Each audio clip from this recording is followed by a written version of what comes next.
Assalamualaikum warahmatullahi wabarakatuh. Selamat datang pecinta bahasa Arab. Kita akan belajar bahasa Arab dengan nahwu shorof untuk pemula ya. Memang ketika kita belajar bahasa Arab, memang lebih efektifnya kita banyak menghafal mufrodat. Lalu setelah kita punya banyak hafal mufrodat, kita juga latihan merangkai kata demi kata ya. Misalkan satu kata kita jadikan beberapa kalimat yang banyak. Kita langsung praktek saja ya. Misalkan kita sudah hafal mufrodat, maknanya pergi misalkan bahasa Arabnya zahaba. Yang harus kita ketahui ketika kita ingin merangkai zahaba, kita harus tahu fi'il mudhari'nya juga, karena ini zahaba fi'il madhi. Kita harus tahu fi'il mudhari' yadhabu. Nah, ini nanti akan sangat memudahkan kita dalam mempelajari bahasa Arab. Kita harus tahu zahaba plus yadhabunya. Ini fi'il madhi dan ini fi'il mudhari'. Kenapa harus tahu? Karena kita harus mengetahui ketika kita mau mengungkapkan, ini kan artinya pergi ya. Ketika kita mau mengungkapkan sudah pergi, berarti harus pakai dhahaba fi'il madhi. Ketika kita mau mengungkapkan sesuai itu akan atau sedang, maka kita harus menggunakan fi'il mudhari' ya. Itu yang harus kita tahu. Yang pertama, dia tahu fi'il madhi dan fi'il mudhari'nya. Yang kedua, kita harus tahu gandengan fa'il di sini ya. Misalkan kalau dia fa'ilnya berupa orang ya, dia masih gampang ya. Dhahaba Zaidun, pergi siapa Zaid.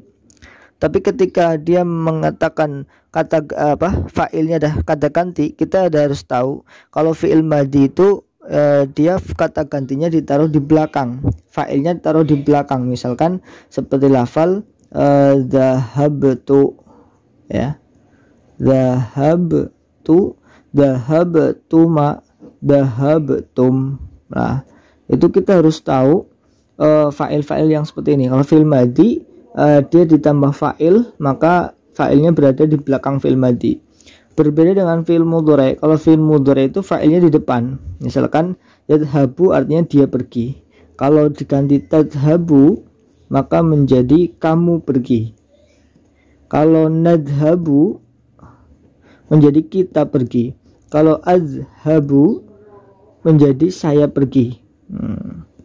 Nah, itu kita harus tahu fi'ilnya, fi'il madhi mudhari'nya, dan juga kita harus tahu fa'ilnya ya. Ketika fa'ilnya berupa kata ganti, bagaimana cara penulisan dan pengungkapan dari fa'il tersebut. Oke. Kita untuk melanjutkan, kalau sudah tahu seperti ini, kita harus juga menghafalkan kalimat-kalimat untuk pertanyaan. Misalkan pertanyaan adalah hal. Hal ini salah satu kata yang digunakan untuk pertanyaan, seperti apakah ini ya. Nah, nanti kita akan gabungkan. Kalau sudah tahu seperti ini, nanti ketika mau merangkai bahasa Arab sudah sangat gampang, sudah enak lah. Hal, terus aina. Ini juga kalimat-kalimat tanya yang kita wajib hafal ya. Aina di mana? Karena percakapan itu tidak jauh dari tanya dan jawab. Ya, jadi pertanyaannya kita harus hafal dulu. Hal, aina, kaifa. Kaifa bagaimana. Nah, ini contoh ya, kita gunakan 3 kalimat tanya ini.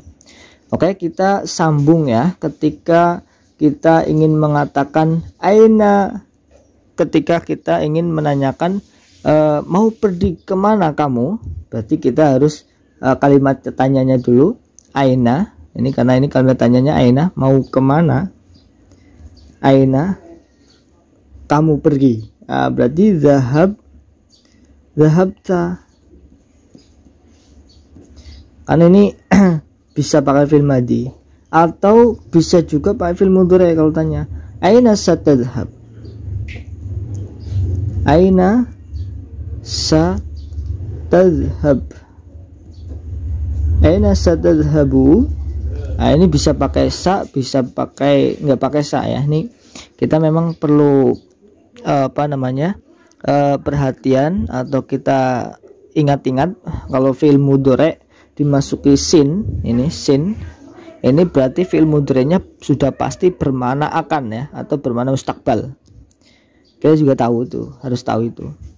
Kalau kita menanyakan mau kemana kamu, aina satadhabu, ini berarti kamu laki-laki. Kalau mau kemana dia pergi, aina sayadhab. Atau bertanya kita mau pergi kemana, aina sanadhab, mau kemana kita ini, itu kita pertanyaan ya. Terus kalau menjawab itu berarti sa'adhabu bisa ya. Kalau pertanyaan aina sadada berarti jawabannya ya sa'adhabu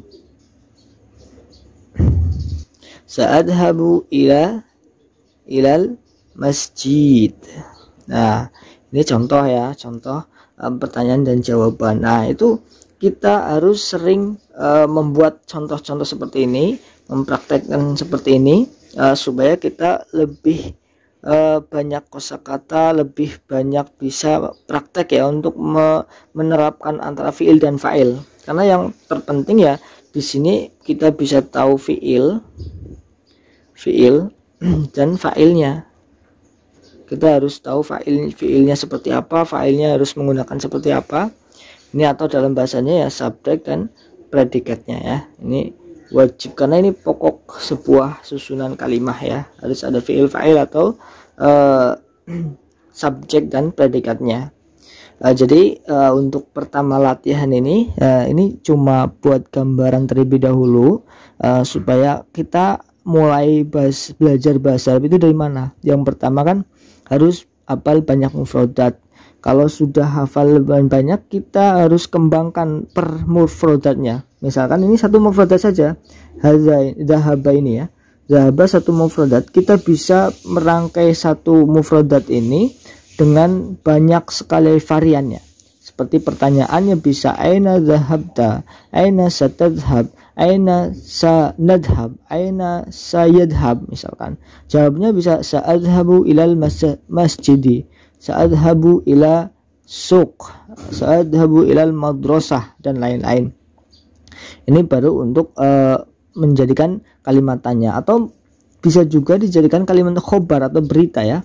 Misalkan zahaba zaidun, ini kabar ya, ini mengabarkan bahwa zahaba pergi sopo zaidun zaid ilal masjidi, ke masjid. Ini kan kabar, berita ya, berita bahwa yang mutakalim ini mengatakan bahwa si Zaid pergi ke masjid. Nah, itu juga bisa kita olah dari satu kata ini menjadi beberapa kalimat sebanyak-banyaknya. Itu salah satu untuk latihan kita nanti bisa merangkai susunan bahasa Arab, dan untuk nanti sekalian dicoba untuk percakapannya, dicoba untuk muhadasah bahasa Arabnya.